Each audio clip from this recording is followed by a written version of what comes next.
Dinas Perpustakaan dan Kearsipan DPK Kota Padang Panjang taruh berupaya meningkatkan minat baca pada anak jo mengencarkan layanan perpustakaan keliling di sejumlah tempat publik. Salah satu upaya yang dilakukan adalah coba partisipasi dalam Car Free Day atau CFD di sepanjang Jalan Sudirman, Sarato Pasar Pusat Padang Panjang. Kepala Bidang Perpustakaan Tuti Abdul Rajab mengatakan mobil perpustakaan keliling milik DPK taruh dimasifkan sebagai upaya pemerintah untuk mengajak seluruh generasi milenial mencintai buku sebagai sumber pengetahuan. Tuti menjelaskan perpustakaan keliling adalah mulai dijalankan DPK beberapa tahun lalu, jo menyasar sejumlah tempat publik hingga seluruh satuan pendidikan hingga SMP sederajat di Kota Padang Panjang. Memberi kesempatan kepada anak-anak membaca, beraktivitas dalam rangka sekaligus memperkenalkan kepada anak-anak kita bagaimana pentingnya membaca untuk penambahan pengetahuan dan juga sekaligus sebagai area refreshing bagi mereka. Harapan kita ke depan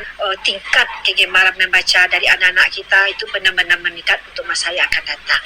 Karena Pak Nur, kita punya target untuk nasional itu bagaimana tingkat kegemaran membaca dan indeks pembangunan masyarakat itu benar-benar menjadi hal utama yang harus kita laksanakan dalam gerakan Dinas Perpustakaan dan Kearsipan Kota Padang Panjang khususnya. Dengan adanya perpustakaan keliling, pihaknya berharap anak-anak lebih mudah mengakses buku serta meningkatkan minat baca mereka. Perpustakaan keliling juga dapat menjadi alternatif untuk anak-anak yang tidak memiliki akses ke perpustakaan. Tuti menuturkan, setiap hari Minggu, perpustakaan keliling DPK beroperasi di kegiatan CFD Padang Panjang. Tuti juga berharap jo adanya perpustakaan keliling, masyarakat Kota Padang Panjang dapat lebih mencintai buku, serta meningkatkan minat baca mereka. Jadi demikian diharapkan dapat meningkatkan kualitas sumber daya manusia di Kota Padang Panjang. Nofri melaporkan.